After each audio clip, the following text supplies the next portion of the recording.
Je vais juste mettre ça ici. Parfait. Donc, je voulais vous parler de différentes chaînes que moi j'aimais bien pour pratiquer ma sténo. Donc, la première, c'est une chaîne de philosophie ésotérique. Là. C'est un petit peu intense peut-être, mais ce qui est vraiment bien avec cette chaîne-là, c'est que si je prends le premier vidéo pour vous montrer un exemple, que je l'avance un peu, c'est qu'il écrit toujours le texte en même temps qu'il parle, puis il parle pas tellement rapidement. C'est un vocabulaire qui peut être aussi intéressant parce que parfois ça peut être du vocabulaire qu'on n'est pas trop habitué, donc ça pratique les sons de la théorie.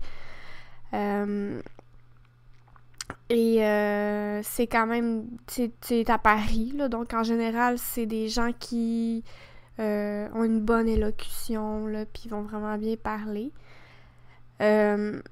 Puis ça peut permettre d'apprendre des choses, là, différentes choses, peu importe, mais c'est surtout de pouvoir voir le texte en même temps, de l'entendre, qui est une méthode de pratique que je vous ai pas parlé parce que parfois on n'a pas toujours l'occasion d'avoir le texte justement devant les yeux pour pratiquer, mais c'est une bonne méthode de pratique qui est encouragée, puis que aux États-Unis, il y a certaines écoles qui font pratiquer, entre autres, de cette manière-là.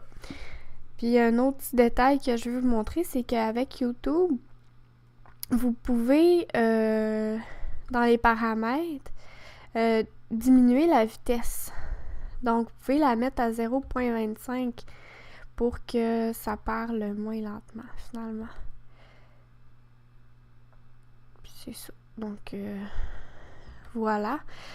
Maintenant, les autres chaînes que j'aime bien pour pratiquer, la chaîne de Jean Laval, c'est comme des petits trucs, puis c'est des petits vidéos, en général pas si longs que ça. Il y en a de différentes longueurs de ce que je peux voir, là, mais c'est pas si long que ça. Puis c'est des petits trucs pratico-pratiques, puis cette personne-là ne parle vraiment pas vite, mais parle vraiment avec une bonne élocution aussi. C'est un français aussi, je sais pas d'où il vient exactement, mais sa vitesse est vraiment agréable à taper, puis il fait souvent comme des petites pauses, tout ça, fait que ça peut être bon aussi pour pratiquer la capacité de rétention. Puis finalement, en bonus, apprendre des petits trucs pratico-pratiques de la vie. Donc, Jean Laval. Troisième, un peu aussi des trucs sur la vie, c'est Jean-Jacques Crèvecoeur. Lui, ce qui est intéressant, c'est que c'est un Québécois, mais qui a un genre de simili-accent, là, parce que je pense qu'à la base, il vient de la France. Je me souviens plus trop. Mais c'est un Québécois quand même. Mais il parle aussi très bien. Bonne élocution. Il parle pas trop vite non plus. Donc, puis il fait parfois des pauses. Il parle un petit peu plus vite que Jean Laval, mais pas tant que ça. Puis c'est aussi des vidéos sur la vie, là. Comme peut-on toujours suivre nos émotions, comment faire votre propre malheur. Mais tu sais, c'est des choses super intéressantes. Puis je le trouve quand même comique, là. Il est drôle à sa manière. Et que c'est quand même agréable à taper pour des pratiques aussi. Ensuite, une autre pratique, ça je vous l'ai dit, mais c'est les documentaires. Ce que je fais, c'est que dans la barre de recherche, je tape documentaire Arte. Parce que c'est le genre de documentaire que je trouve bien. Comme la Lune, le 8e continent, ça c'est clair, j'aurais tapé ça. Puis souvent, c'est à peu près 1 heure, 1 heure et demie. J'ai même tapé une série sur la société de consommation de 5 vidéos. Là. C'était bien intéressant. Fait qu'il y a vraiment un peu de tout, là. Puis on peut regarder là-dedans l'illusion du temps. Ça, c'est bien intéressant aussi.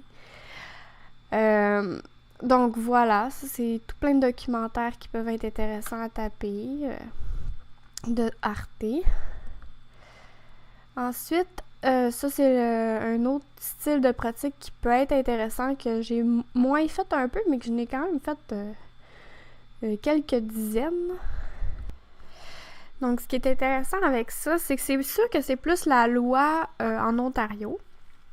Mais ça reste que c'est, en général, c'est des Québécois qui parlent. Puis c'est un petit peu sous format, quand c'est comme ça, là, c'est un peu sous format question-réponse. Dans le fond, c'est un intervieweur, si on veut, là, c'est lui, qui pose des questions, puis là, d'autres personnes répondent. Donc, on peut pratiquer une espèce de question-réponse. Lui, il est pas super bon, il est pas super à l'aise, mais tu sais, ça pratique les hésitations et tout ça qui vont vous survenir dans la vraie vie, parce que, tu sais, à l'école, on tape beaucoup de dictées, puis c'est des choses entre guillemets facile à taper, parce que quand tu vas dans la vraie vie puis que les gens hésitent puis se coupent la parole, là, c'est vraiment une autre histoire. Donc de pratiquer un peu ça, ça peut être bon pour éventuellement dans la vraie vie. Voilà. Ensuite, ça c'est juste plus à titre informatif que d'autres choses, mais c'est les vidéos de l'APSOC, donc voyons, la association, je cherchais le mot association, voyons, l'Association professionnelle des sténographes officiels du Québec. Ils ont deux petites vidéos, mais deux petites vidéos qui peuvent être intéressantes à regarder. Finalement, il y a... Mais pas finalement, mais ensuite, là, on tombe dans les vidéos en anglais. C'est pas pour pratiquer, mais c'est des vidéos qui peuvent vous instruire en général sur la sténo et éventuellement les autres chaînes sur la vitesse, qui peut être bien intéressant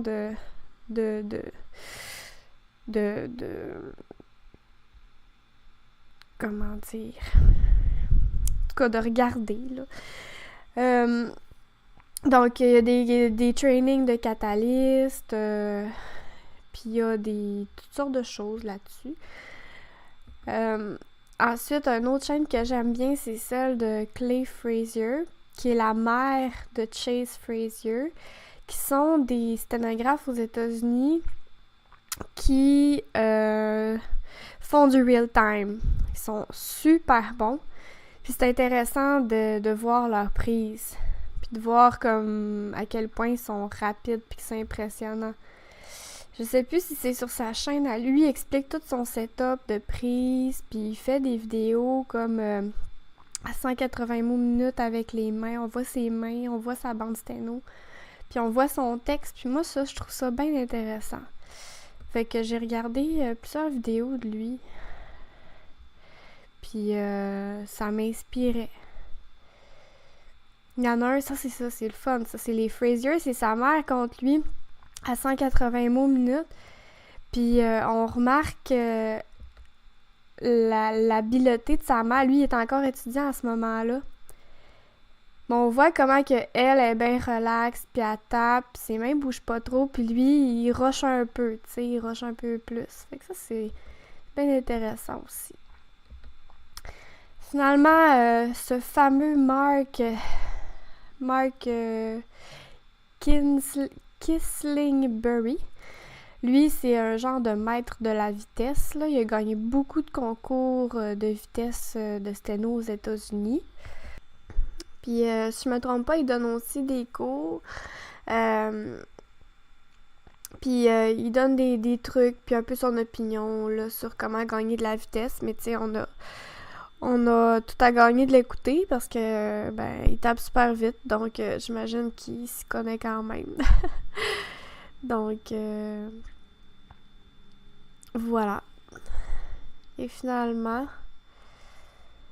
Lady Steno, que j'ai beaucoup aimé pendant mes études, qui maintenant a une espèce de clinique de vitesse, là, mais dans ce temps-là, je pense qu'elle était plutôt en commencement. Mais ses vidéos, elle donne beaucoup de trucs concrets pour la pratique, pour augmenter sa vitesse, comme pratiquer à la télévision. Tu sais, ça, c'est plus comme ses nouveaux vidéos, là. Moi, ce que je regardais, c'est plus ses anciens. Comme par exemple, je l'ai regardé plusieurs. Lui, c'est le premier que j'avais vu, je pense. C'était No Game, là, ça, là, c'est super bon. C'était No Game, c'est une façon de pratiquer vraiment, que je vous ai dit un peu dans le fond, mais elle l'explique un peu d'une autre manière, c'est super bon. Le dictionnaire, le Steno Journal, ça, c'est vraiment intéressant. Éliminer ses hésitations. Puis Puis on la voit comme il y a certaines pratiques qu'on peut voir, donc à 200 mots minute par exemple. Fait que ça, je trouve ça bien intéressant aussi, Lady Steno. Donc voilà, ça fait pas mal le tour des chaînes YouTube que je voulais vous partager pour que vous ayez encore plus de matériel à fouiller et à pratiquer. Voilà, bye!